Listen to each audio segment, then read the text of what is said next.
Hey, this is John Fernay, the co-host of the Maryland Crabs, and I am here today with a Maryland crab cake for your listening pleasure. What's a crab cake? It's not quite a full episode, it's just a little snippet. Stay tuned and check it out. And make sure you check us out on themarylandcrabs.com. You can follow us on Twitter at MD Crabs Podcast, or find us on Facebook at the Maryland Crabs Podcast. And don't forget, subscribe, rate us, iTunes. Go there now.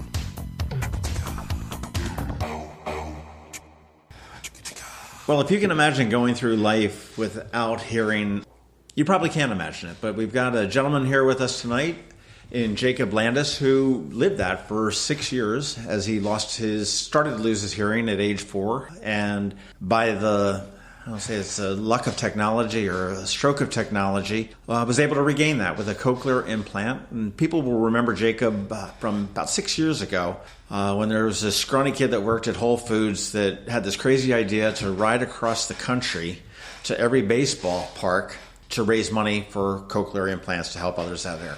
How are you, Jacob? I'm doing really good. Just moved into a new house like yesterday. Just been really, really busy with fundraising, working, just trying to get the kids hearing. Well, this whole thing started 6 years ago when you had Jacob's Ride, and this was something that you wanted to do. You were given a gift in able to reclaim your hearing, and you wanted to be able to raise funds. Now, how much money did you raise on that ride? And the ride was actually pretty cool because we followed it all on the online and everything else all the way through. I think you sort of went out the north side, came down around the south with a little dip up into Kansas and back down, and then there was the accident that you had outside of Tampa, I believe it was, wasn't it? Yeah. Between Tampa and Miami? Yeah, that was the last trip of the whole ride. Only 180 miles short from, about to wrap up a 10,600-mile bike ride. And I was like, I had been on the road for about 6 months at that point. So, I'm just counting down the miles, counting down the days. It's just all flat in Florida. And it was a tractor trailer. Yeah. It was, and you were one fortunate mofo to. Yeah, definitely. Yeah. What did you get? A couple busted teeth or something like that? And, well, it wasn't that bad. I don't remember anything because I had a severe concussion, but I think it was just a glancing blow from the side mirror, and almost all the damage came from the fall. Sure. The only damage I had from the actual truck was just like a really badly bruised shoulder, but all the damage came from my putting out my wrist, landing all on my face, and just really messing up my face, my cheekbones, my teeth. Well, it preempted the trip. Not one to give up, and you've obviously been a fighter throughout your life. You went back to the Marlins game again next year. I did. To finish that last leg of that trip, so that was very admirable. And how much money did you raise on that whole thing? Do you remember? It's been a long... we did $180,000 on that first 6 months, and the first 6 months of the ride, we have continued to raise money over the last 6 years. We did, I don't know how much we did when we went back down the following summer just to kind of tie up our loose ends and do those last 180 miles. But, in 2015, I also rode across the country again, and I think we raised over. What would possess you to do that again? It was just, I was so, in 2013, what really blew me away was we had such a grueling schedule, in which I thought I was going to go to the baseball game by myself, and eventually the teams would just give me, like the mascot of the team would, come out and throw out the first pitch, and I'd get those giant oversized checks. And that was how we were going to raise money to help people hear again. But it turned out that all those teams never gave me money because they were all required to only give money to local foundations and local charities. But we ended up having such a huge turnout from the local deaf and hard of hearing and cochlear implant communities. Some of these games, we had over 200 people come to these games. We had, would sell out entire sections sometimes. But the way that we wrote the schedule, it was grueling. If we had 800 miles to go from, let's say, Seattle to Oakland, 800 miles.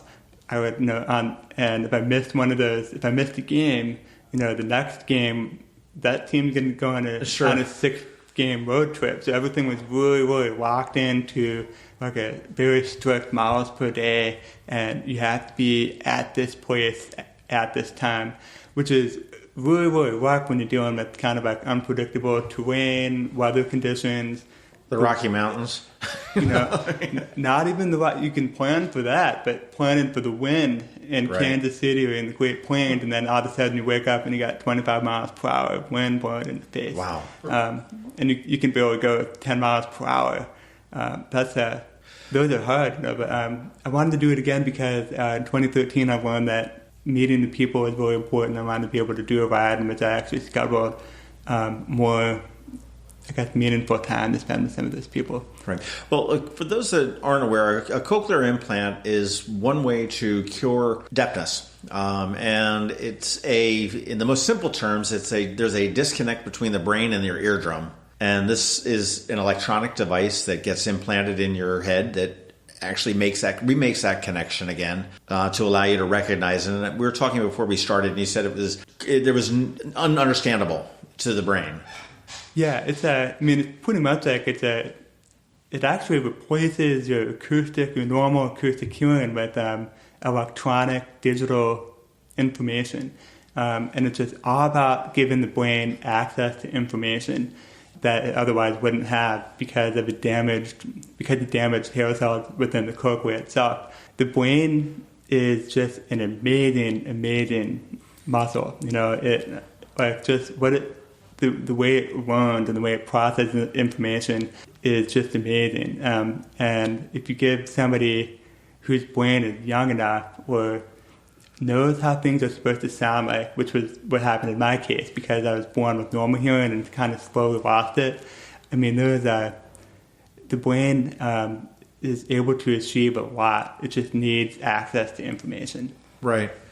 Well, I'll tell you, you have done since 2013, which was when the ride was. I'm looking at some notes here. You have visited all the baseball stadiums, but you've really taken on this crusade to help others with the same issue that you had. And these range from little tiny infants to full-grown, married, maybe on the cusp of retirement type adults that have lost their hearing for various different reasons. But you have provided, this blows my mind, that when you're looking at a procedure that cost $125,000 to $155,000, I think is what it was, that you have been able to raise enough money, with some arm twisting involved there, but for 16 people that weren't able to hear before. And this is just a kid that graduated from Annapolis High School, right? Yeah. It's the guy that working behind the bar at Whole Foods 6 years ago. And this is phenomenal. What made you decide to go on the fundraising kick? And you have established a new foundation. It's called jacobsride.org. There's nothing funky about the spelling there. That should be pretty easy just to type in and learn all about it. But what possessed you personally to want to continue on? Okay, you did the circumnavigation of the country and got the baseball fields. Check that off of the bucket list. Some people might just move on. I think what possessed me to do it in the first place was seeing the sacrifices that my family made. Back in 1999 when I got the implant when I was 10, my family was going through a really, really hard time because, I was losing my hearing, and we didn't know we were learning something. We thought that might be the future for us. We might have to uproot the whole family, go to Frederick, go to the school for the deaf. But I just wanted to be able to hear my friends. I just wanted to be able to connect with other people, and I was watching that. I was losing that every day. I was losing my hearing so fast that I remember the day that I no longer could hear the telephone ring. I remember hearing it the day before, and then just not being able to hear it the next day. Seeing my brother and my sister race up to answer the telephone, and I was like, what's going on? And back in '99, it was still considered an experimental surgery, so we paid out of pocket for that. And the family had to make sacrifices for that. And as I got older, and I became, more grateful for what I had been given, and realized that not everybody has that same opportunity. Thankfully now, insurance does cover, by and large, almost every surgery. But I wanted to be able to help anyone that was falling through the cracks, and it just means it means a lot to me to be able to do that for someone.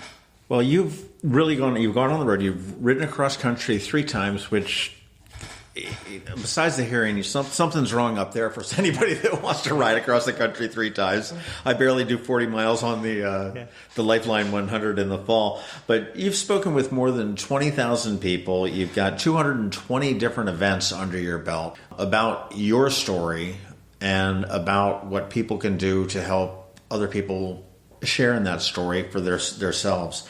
And one of the things that you guys are planning here locally, and Jacob is homegrown local boy, if you will, and you've got an event coming up at the Bay Ridge Community Pool on the 21st of September, and it's called the Celebration by the Bay, but it's for Jacob's Ride for Hearing. And you've got a backlog. You've got people that are applying to your foundation that want to hear, and you've got a dozen people that are waiting to see if you will be able to give them the gift of hearing. If anybody has the ability to contribute, I do encourage you to go to jacobsride.org and do so. You can give on there, I'm sure, right? If you want to go and have a really cool party, it's the September 21st, and we'll put a link and everything like that into the show notes. What's involved in applying to this, to your foundation? I mean, what are your criteria for somebody that... Pretty much we require that insurance, that they have to be U.S. citizen, first of all. They have to have insurance. They have to not have insurance, or they have to have an exclusion in their insurance policy that excludes them from having it. We do our due diligence to make sure that we follow up with, if they have been denied by the insurance company, we kind of open up a case with that insurance company to go through an appeals process. We make sure that has been followed through. There's basically there's a pretty extensive application. They have to be evaluated by a cochlear implant team at a hospital. They have to be established as a good candidate for it, sure. Yeah. Also, replacing your acoustic hearing with digital hearing, it can be great, but there is a level of aftercare that is required as far as speech and language rehabilitation, especially when it comes to children. And we want to make sure that if someone is getting an implant, that they are prepared to make the most of it. So sure. I imagine there's some psychological counseling that has to go in there, and you've got to be prepared for what's going to come. What's the most rewarding for you? Is it to see little babies have, as their hearing is developing, or is it more to somebody that had it and lost it? I mean, because you're sort of a hybrid between the two. To hear a parent, usually parents are very, very worried about their child's speech and language development, and that's usually when hearing loss is noticeable, is when speech and language starts to develop. So whenever we get a parent that says that their child just started to speak after not being age developmental appropriate, right. And then he's just said his first word, or he's saying sentences. That's probably the most rewarding. Getting pictures from the family is very rewarding too, But right. I just for me, it's all about communication. Connecting with other human beings is what it's all about. And that's why we need to hear. That's definitely, as someone that has hearing loss, that's definitely that's the hardest part about losing your hearing. Helen Keller has a quote where she says, being blind is what separated me from the world, but being deaf is what separated me from people. And just having someone, having a child that was not speaking by the age of 2.5 or something like that, and then all of a sudden they're saying words for the first time. Knowing that, man, the human brain has some catching up to do, but it's gonna make it. It's amazing. Right. The average cost, again, we're talking is $125,000 to $155,000 per implant, and some people like yourself have 2. Some would just have 1. Which imagine is everybody is a cochlear disconnect always in both ears, or can it be just in one? Would one be able to? Well, I guess that would make sense. It would be. for the purposes of our charity, because we try to do the most good with limited funds, we only implant the first ear. We don't do the second ear, because we think it's more important to kind of get someone in that first implant to give them access to sound. Most insurance companies, by and large, just the benefits of having two ears. I mean, we're born with two ears for a reason. We get a localized sounds. We get a kind of know where sounds are coming from. Sure. It also extremely helps us in noisy environments. So there's actually, I mean, like they didn't used to recommend getting both because they were concerned that you'd get locked into technology that might get outdated. But just over the last 15 years, just the amount of science and research that just had the benefits of having two ears just far outweighs any risk of. That makes sense. That makes sense to me. But again, these things are not costing $155,000. Thankfully, to the efforts of you and the foundation.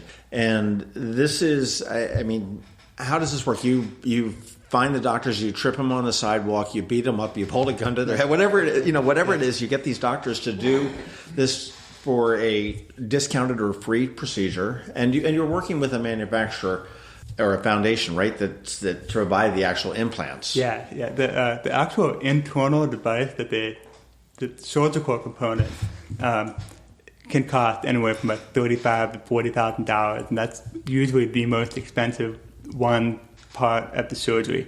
And there is a foundation where we actually work with multiple foundations that can provide those for us, and we take the role of negotiating with we basically obtain an implantable device, and we negotiate with the surgeon and the hospital. Frankly, it's a surgery that a lot of hospitals lose money on when it comes to what they get from the insurance companies from it. And so it's pretty much just kind of, donating like $6,000 to $10,000 to a hospital, working with the negotiation with the free implanted device that we are able to obtain. There's each application to get one done. It takes many, many months. It takes hundreds of phone calls, depending on the location of the country that the patient is in. There's just so many moving parts in them. I mean, some of these things have stretched out about 3-4 months, but it's otherwise it just wouldn't happen. Well, I've gone on the record many times. I mean, I'm not a big fan of hospitals or insurance companies, or we'll throw pharmaceuticals in there as well. But as far as the gouging goes, I know I had a knee surgery, and going through the hospital procedure, was not so much about, hey, how are you feeling, or how's it feeling? It was like, how am I getting paid? And I was just very, very disconcerting with that. And I admire you to be able to sit there and go and to beat up the doctors. Yeah. I say figuratively, but to do that, because I don't want to say they're gouging, but I mean they're charging top dollars for their equipment, and certainly when you look at different forces coming together to put for good. I mean, you're not asking them to waive their fees for everybody that's in the hospital or for all the insurance companies. This is one of 12 so far this year that is looking for it. Yeah. We found that a lot of the surgeons that work in the field, they've been really good to work with, because at least cochlear implant surgeons that we've worked with really take joy. And I know that my implant surgeon, when I got activated, which is in the audiologist booth, my surgeon visited and watched me get activated for the first time. There's kind of like a really... It's a very rewarding field, I think the doctors also really think. Now, were you on the leading edge of the technology for cochlear implants? As we talked, I can't imagine this being available in the 70s and the 80s. Were you probably one of the first ones to? Yeah. When I got my first one back in 1999, I was 10, and I was one of the first 5,000 worldwide. Today, there's almost 400,000 people with implants now, so it's ballooned, and a lot of that has to do with awareness, education, and just the insurance companies, I guess, being convinced by the science that, hey, we need to expand the candidacy pool because people benefit from this surgery. Right. So more and more people qualify, and it used to be only for the most profoundly deaf person, but now your hearing can only be like 60%, and you could qualify for an implant because you would get benefit from it.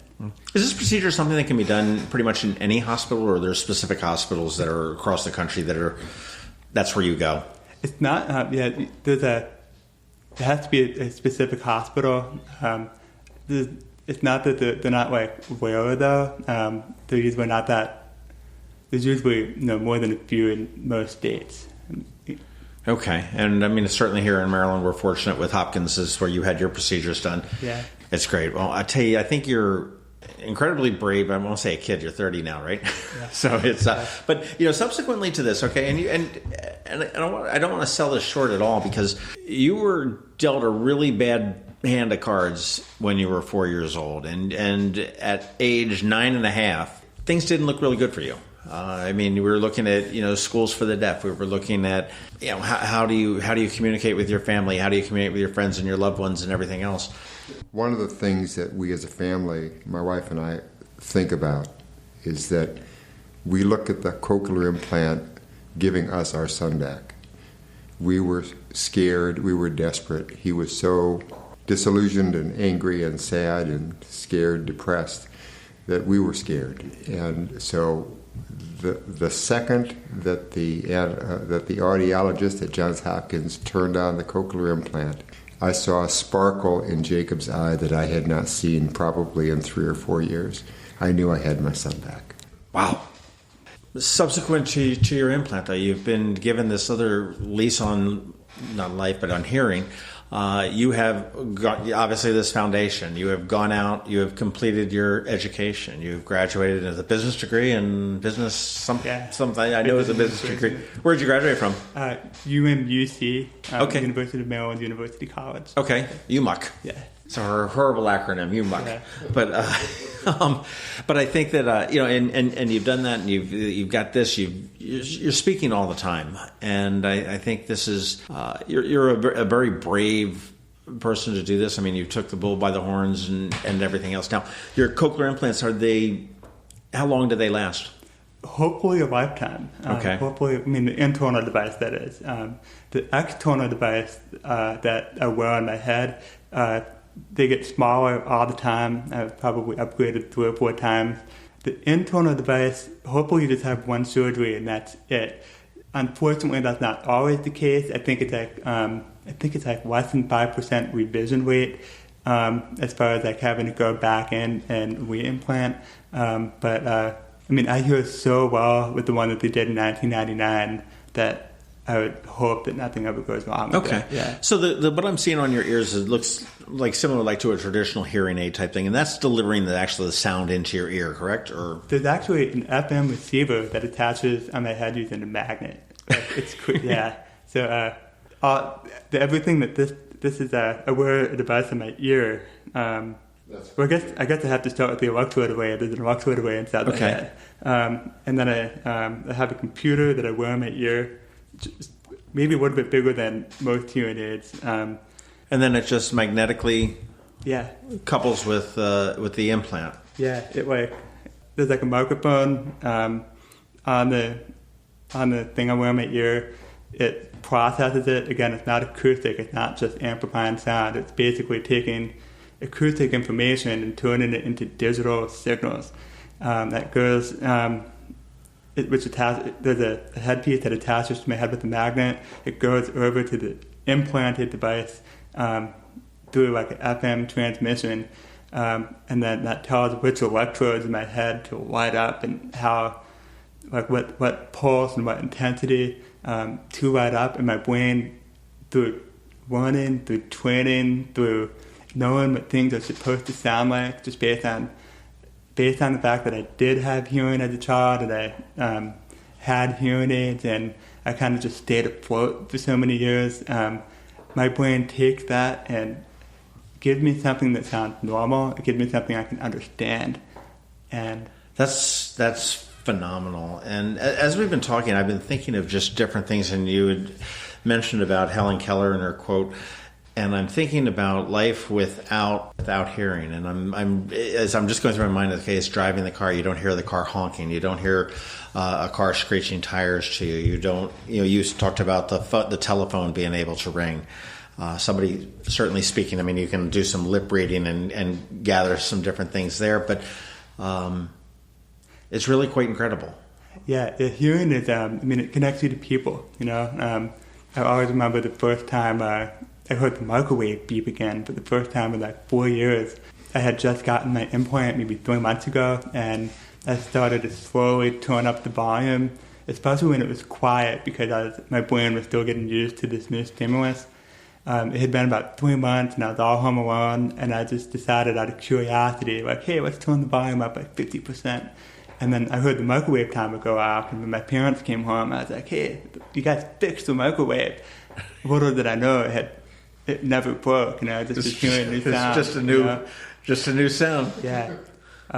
It's interesting that you mentioned, about what we take for granted from, what we hear. I mean, the average person that gets age-related hearing loss, they'll put off getting their first hearing aid for 7 years after they need it. And it's interesting what happens is because they don't really notice that they're doing it, but they stop meeting up with friends as much as they used to. They stop going to restaurants.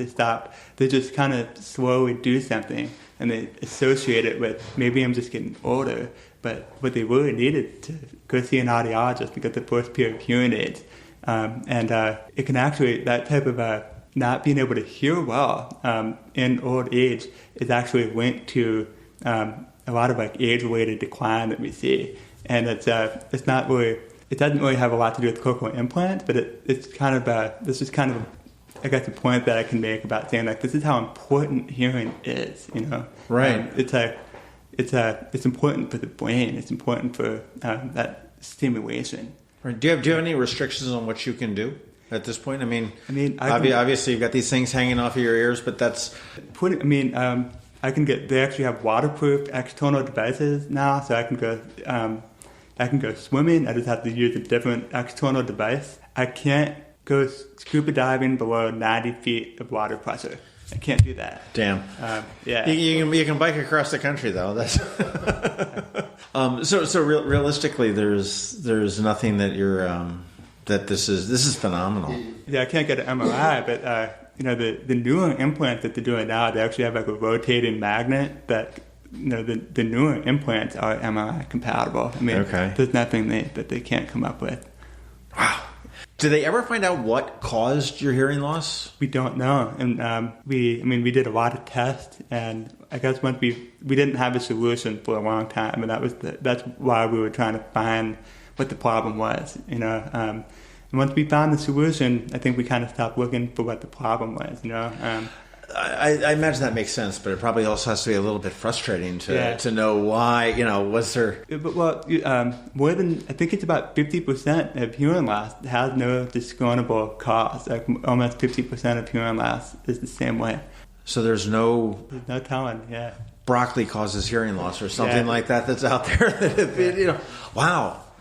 So it just is for half of the people that are deaf. We ruled out pretty much like everything that, like anything genetic that we know, or anything, disease or infections, meningitis, medications, cancer, a lot. There's a lot of stuff that can cause it that we have ruled out.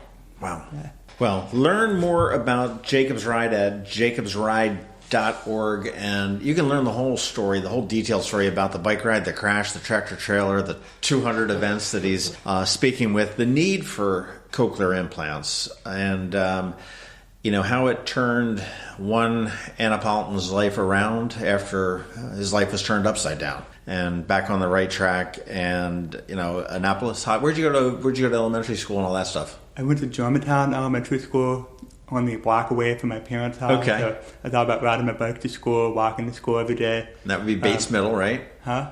Bates Middle? Bates Middle. I actually I also went to Savannah Park Middle for a little bit. Back then, the Board of Education tried to kind of put a concentration of hearing loss kids together. Okay. And, just to kind of save some resources. Okay. Yeah. And then Annapolis High. Annapolis High, all 4 years. And then UMUC. JacobsRide.org. Check it out.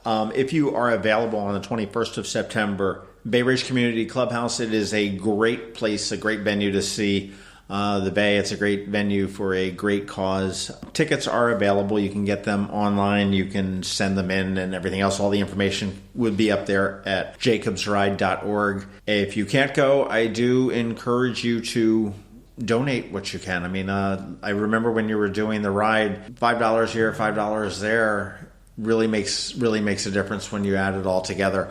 And for the 12 people that are waiting patiently to hear what you can do for them, and maybe you can give them the gift of hearing, I certainly hope that anybody that's listening to this would consider generously supporting the cause. Thanks for sharing your story, and best of continued luck. Thank you for having me. This has been the Maryland Crabs podcast with Tim Hamilton and John Fernay. Sure to follow them at all the regular places, Facebook, Twitter, YouTube, and online at themarylandcrabs.com. Take a moment to rate us on iTunes. Now, get the hell out of my kitchen. Seriously, go! You're still here? It's over. Go home.